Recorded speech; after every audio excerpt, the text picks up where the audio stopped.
मागे तुम्हाला सगळ्यांना आठवत असेल, मागेच माझा जन जन जनसंवाद कार्यक्रम आणि परिवार मिलन कार्यक्रम असे मी हडपसर, भोसरी, आपल्या पिंपरी मतदारसंघात केलेले होते. त्याच वेळेस पुढे मला ते कंटिन्यू करायचे होते, परंतु मोठ्या प्रमाणावर पूरग्रस्त परिस्थिती निर्माण झालेली असल्यामुळं पहिल्यांदा त्या भागातल्या शेतकऱ्यांना आधार देणं, त्यांचे प्रश्न समजून घेणं, त्यांना पुन्हा उभं करणं हे प्रथम कर्तव्य आमच्या सगळ्यांचं होतं. त्यामुळं आम्ही सगळेच जण, मुख्यमंत्री, दोन्ही उपमुख्यमंत्री, बाकीचे सगळे सहकारी त्या भागात होतो. परवा आपल्याला सगळ्यांना माहिती असेल की आपण जवळपास 32,000 कोटी रुपयाचं पॅकेज त्याच्यामध्ये जाहीर केलं. देशाचे गृहमंत्री पण आले होते, त्यांच्याही कानावर ही गोष्ट घातली शिर्डीला. त्यावेळेस त्यांनी सांगितलं की तुम्ही व्यवस्थित प्रस्ताव पाठवून द्या. ती डिझास्टरच्या संदर्भातली जी कमिटी आहे त्याचे प्रमुख ते स्वतः आहेत. ते म्हणले मग मी लगेच टीम पाठवतो आणि केंद्राकडनं पण मदत करतो. परवा आपल्याला माहिती आहे, नवी मुंबई विमानतळाचं उद्घाटनाच्या निमित्तानं काल आणि परवा 2 दिवस पंतप्रधान आपल्या देशाचे मोदी साहेब आलेले होते आणि त्यांच्याही आम्ही कानावर घातलं. तर त्यांनी सांगितलं की मला हे सगळा प्रश्न माहिती आहे. प्रस्ताव आल्यानंतर मी त्याच्यामध्ये जे काही सहकार्य करायचं ते त्या ठिकाणी निश्चितपणे राज्याला केलं जाईल, अशा प्रकारचा विश्वास देखील त्यांनी दिलेला आहे. आणि त्याच्यामुळं आता काल पंतप्रधान ब्रिटनचे पण गेले आणि आपल्या देशाचे पण पंतप्रधान काल दिल्लीला गेले, एक जण इंग्लंडला गेले. त्याच्यामुळं आज मागचा राहिलेला दौरा हा आज आणि उद्या, आज परिवार मिलनाचा ठेवलेला आहे आणि उद्या जनसंवाद कार्यक्रम.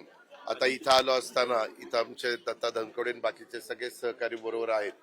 तर इथले प्रश्न म्हणजे इथं घराला घर चिटकून आहे, भिंती पण मधल्या एकच आहे आणि छोटे छोटे रस्ते आहेत. त्या काळामध्ये लोकांनी छोटी छोटी घरं बांधलेली आहेत. फॅमिली वाढली, त्याच्यावर वरचा मजला वाढवलाय, काहींनी अजून वरचा मजला वाढवलाय.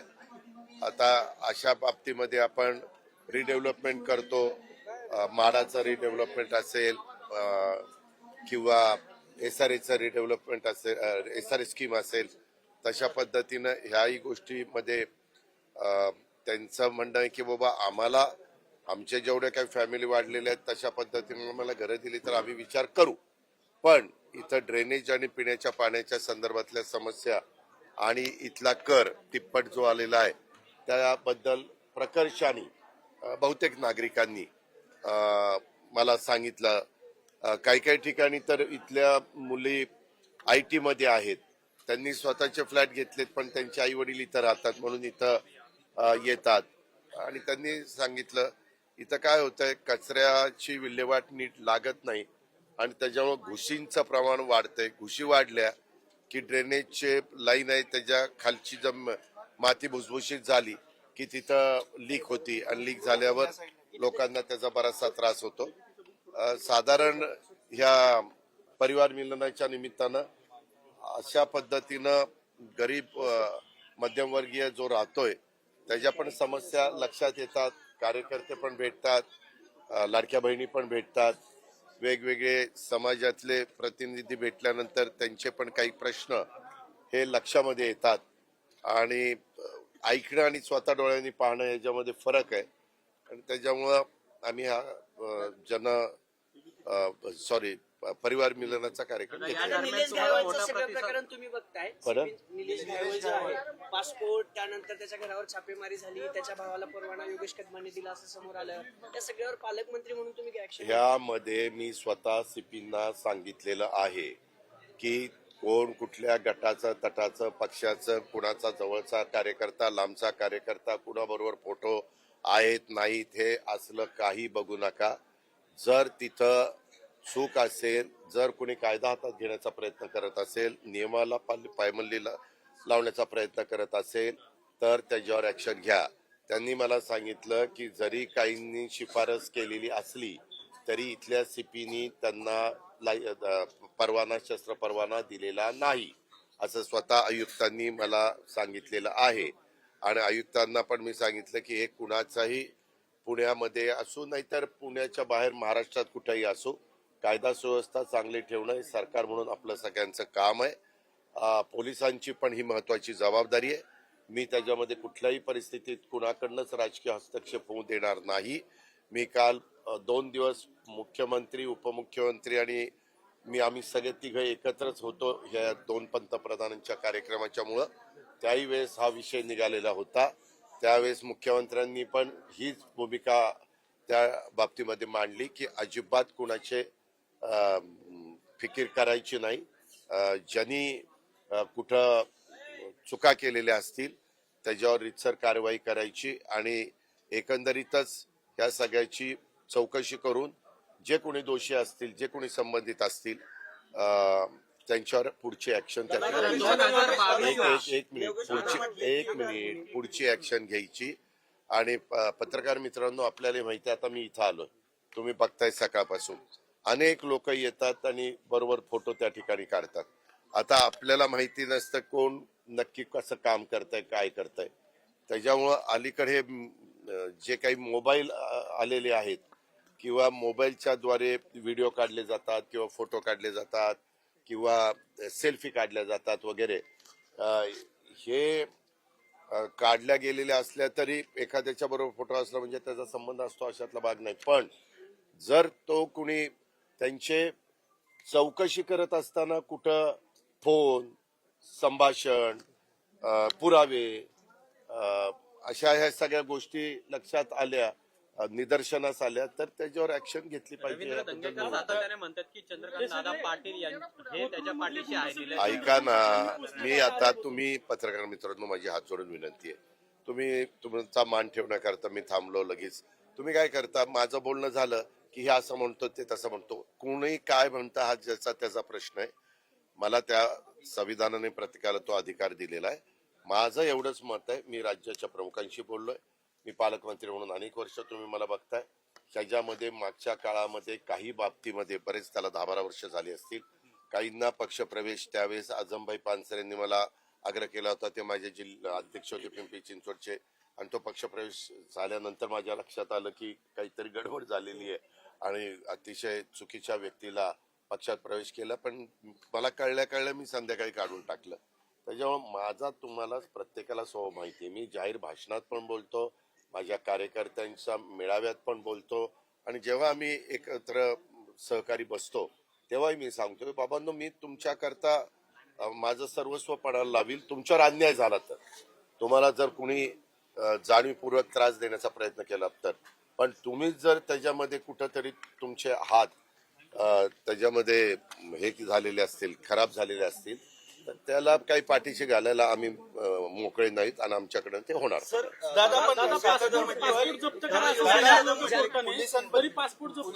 अहो त्याच्याच बद्दल सगळी ती चौकशी करायला सांगितलेली आहे. कुणी पासपोर्ट दिला काय दिला कुणाची शिफारस होती काय होती ह्याचा तर शस्त्र परवाना तर दिला नाही असं स्वतः सीपींचं म्हणणं आहे. अहो दिला एक मिनिट तसं नाही. त्यांनी शिफारस केली परंतु सीपींनी दिला नाही असं सीपीचं म्हणणं आहे. असं काय करताय. मला स्वतः सीपी म्हणाले दादा शिफारस केली पण त्यावर 2 नेत्यांचा दबाव होता असंही चौकशी होईल ना बाबा. दबाव कुणाचा होता उद्याच्याला कुणी त्या ठिकाणी येतं आणि आपण त्यांना काही करतो. परंतु जरी कुणी शिफारस केलेली असली तर पोलिसांचं शेवटी काम आहे त्याची नीटपणे शहानिशा करणं आणि त्याला शस्त्र परवाना देण्याच्या योग्यतेचा तो आहे का त्याचा मागचं जे काही पोलीस रेकॉर्ड आहे ते व्यवस्थित आहे का हे बघणं आणि त्याच्यातनं कुणी जर त्यांना सांगितलं असेल तर त्यांनी त्यांच्या निदर्शनास आणून दिलं पाहिजे. आता मी 35 वर्ष राजकीय जीवनात काम करतो अनेक डिपार्टमेंट सांभाळतो तुम्ही पण बघितलेलं आहे. परंतु एखाद्या गोष्टीला मी रिमार्क मारला आणि सांगितलं आणि त्याच्यातनं परत फाईलला सचिवाकडे जाते किंवा संबंधित डिपार्टमेंटकडे जाते त्यावेळेस त्यांनी लक्षात आणून द्यायचं असतं की तुम्ही हे सांगताय परंतु वस्तुस्थिती ही आहे आणि त्यांनी सांगून देखील आम्ही म्हणलं नाही वस्तुस्थिती आहे तरी देखील आपल्याला करायचं तर तो 100% दोषी आहे. तुम्ही नवी मुंबई विमानतळाचं उद्घाटन केलं. नवी मुंबई विमानतळाचं उद्घाटन केलं तुम्ही, पण त्या विमानतळाला चौकशी करावी. मी स्वतः सूचना केलेल्या आहेत. मी त्याच्यामध्ये प्रत्येक वेळेस आज मी आपल्या राज्याचं 8 लाख कोटीचं बजेट मी त्या ठिकाणी पाहतो. हे बघत असताना माझं सतत प्रत्येकाला सांगणं असतं की उद्याच्याला हा जनतेचा पैसा आहे. हा देत असताना कुठंही लिकेजेस होता कामा नये, पारदर्शकता राहिली पाहिजे आणि अशा पद्धतीच्या तक्रारी आल्या तर त्याची चौकशी केली पाहिजे. दूध का दूध, पाणी का पाणी दाखवलं पाहिजे. नवी मुंबई विमानतळाचं तुम्ही उद्घाटन केलं, पण त्याला नाव काय द्यायचं याच्यावर सध्या संभ्रम आहे. दिवा पाटील हेच नाव देण्यात येणार आहे का ते नाव बदलण्यात येणार आहे? एकदा तो विमानतळ व्यवस्थितपणे चालू होऊ द्या. त्याच्यामध्ये आम्ही बघितलं, पंतप्रधानांनी पण पाहिलं, साधारण टेक ऑफ अँड लँडिंगला अजून 45 दिवस लागणार आहेत. परंतु काय होतं, एकदा मान्यवरांनी तारीख दिली, उद्घाटन केलं की पुढची गोष्टी थोड्याशा गतीनं व्हायला मदत होते. आणि आपल्या मुंबईच्या विमानतळावर खूप मोठा लोड आहे आणि त्याकरता ह्या विमानतळाची गरज होते. याच्यावरच नाही, नायडू साहेब आले होते. आम्ही नायडू साहेबांना वाढवणच्या पण एअरपोर्टच्या बद्दलचं सूतवाच केलं आहे. कारण आपल्याला पुढे तिकडचा पण इंटरनॅशनल एअरपोर्ट करावं लागणार आहे. जोपर्यंत वाढवण बंदर होत आहे त्याला लागतील 3-4 वर्ष, मग ह्यालाही 3-4 वर्ष लागतात एअरपोर्टला. तर मुंबई सारखं सिटी आणि तिथं येणारे राहणारे नागरिक, त्यांचं जगाशी, देशाशी आणि राज्यातल्या वेगवेगळ्या भागाशी संपर्क होण्याच्या दृष्टिकोनातनं आत्ताचं जे काही विमानतळाचं उद्घाटन केलं तिथं 9 कोटी लोकांचं म्हणजे जाणं येणं ह्या विमानतळाची कॅपॅसिटी राहणार आहे. तेवढी व्यवस्था तिथं केलेली आहे. फार उत्कृष्ट विमानतळ झालेलं आहे. राहिलेली कामं पण चांगल्या पद्धतीनं करण्याचं आमची भूमिका आहे आणि आम्ही ते त्या बाबतीमध्ये करू. त्याच्या संदर्भामध्ये ज्या काही तिथल्या लोकांच्या भावना आहे त्या लक्षामध्ये घेऊन योग्य ते कारवाई योग्य ती कारवाई सरकारकडनं तिथल्या नरेंद्र मोदी यांचं नाव द्यावं अशी मागणी आहे. 1 मिनिट त्या अरे ऐका ना बाबा, अरे थांबा ना. तुम्ही ज्यावेळेस असं बोलता ना त्यावेळेस मी जावं असं तुमच्या मनात असतं त्याच्यामुळे. कारण तुम्हाला माहितीये फार प्रश्न आले की मी निघून जातो. तुम्ही प्रत्येक प्रश्नाला उत्तर देण्याची माझी तयारी आहे, पण प्रश्न विचारताना पण तुम्ही योग्य पद्धतीनं प्रश्न विचारावा. आमचं कामच आहे उत्तर देणं, ते आम्ही पार पाडू. त्याच्या संदर्भामध्ये स्वतः मुख्यमंत्र्यांनी सगळ्यांशी चर्चा केलेली, तिथल्या वेगवेगळ्या शिष्टमंडळांशी केलेली आहे. सगळे काल लोकप्रतिनिधी स्टेजवर हजर होते. समोर पण मोठ्या प्रमाणावर गर्दी होती आणि त्यामध्ये आपण अशा पद्धतीनं ज्यावेळेस मोठी मागणी येते, लोकांचं त्या डिमांड येते, त्यावेळेस आपण जनतेचा विचार करूनच, बहुमताचा विचार करूनच निर्णय घेत असतो. लाडक्या बहीण केवायसी करताना ना थोड्या अडचणी येत आहेत. नेटवर्कचा प्रॉब्लेम बऱ्याच. ठीक आहे, अडचणी येत असतील तर अशा पद्धतीने आता लाडकी बहीण योजना आणली, ही जवळपास ऑगस्ट मध्ये आणली. मला वाटतं ऑगस्ट, सप्टेंबर, ऑक्टोबर, नोव्हेंबर.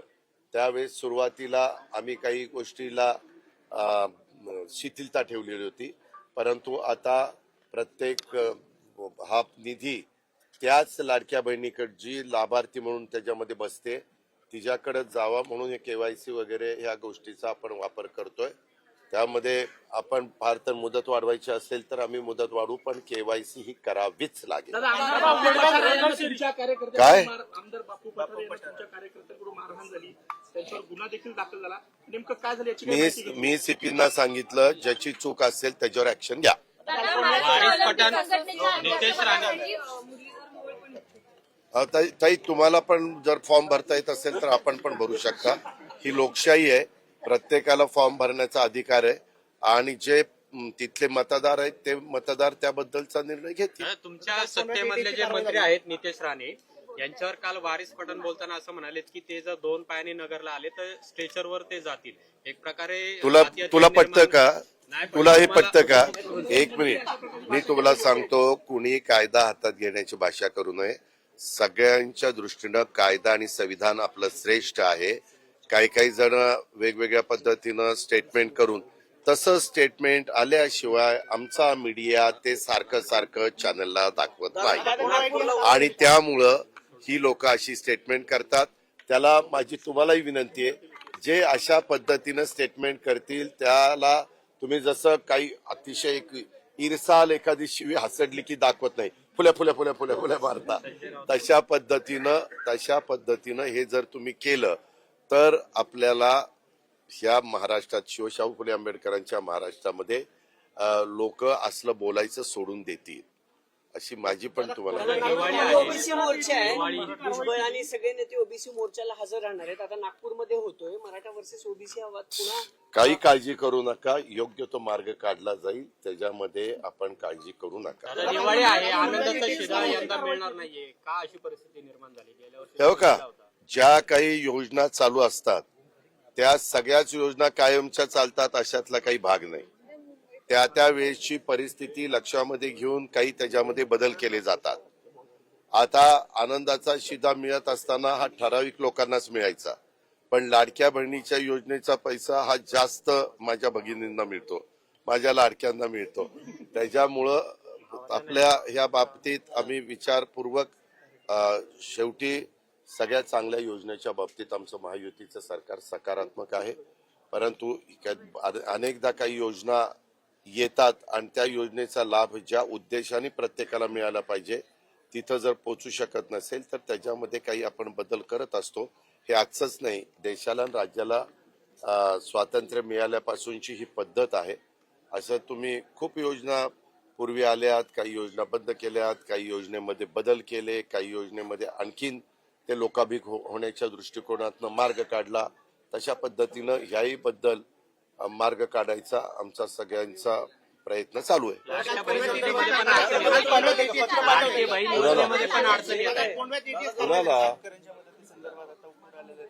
अहो, त्याच्या संदर्भात जोपर्यंत आपल्या ज्या भागामध्ये अतिवृष्टी झाली, विशेषतः मराठवाडा, आपल्या इकडचा सोलापूर, तिकडं जळगाव वगैरे, पालघर कोकणातलं किंवा विदर्भातले काही, तिथं ह्या सगळ्याच्या बाबतीमधले सगळे पंचनामे आणि सगळे पूल किंवा रस्ते किंवा काय हे सगळे यायला थोडासा वेळ लागतोय. परंतु तरी देखील आता आम्ही जे 32,000 कोटीचं पॅकेज जाहीर केलेलं आहे ते दिवाळीच्या आत त्यांना डीबीटीवर कसे पैसे देता येतील ह्याबद्दलचा प्रयत्न चालू आहे.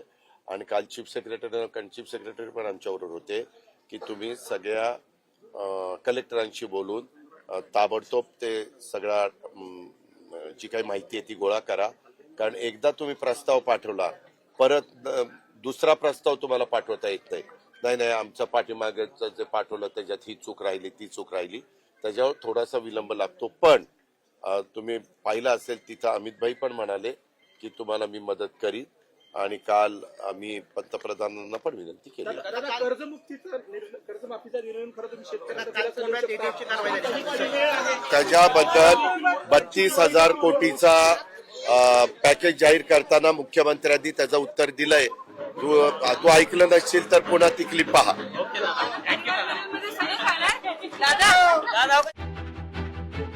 मुख्यमंत्री अजित पवार हे खडकवासला विधानसभा मतदारसंघात कार्यकर्ता परिवार मिलन कार्यक्रम घेत आहेत. पक्षातील पदाधिकारी आणि कार्यकर्त्यांच्या घरी ते भेटी देत आहेत. तर उद्या जनसंवाद कार्यक्रमाचंही आयोजन करण्यात आल्याची माहिती उपमुख्यमंत्री अजित पवारांनी दिली आहे.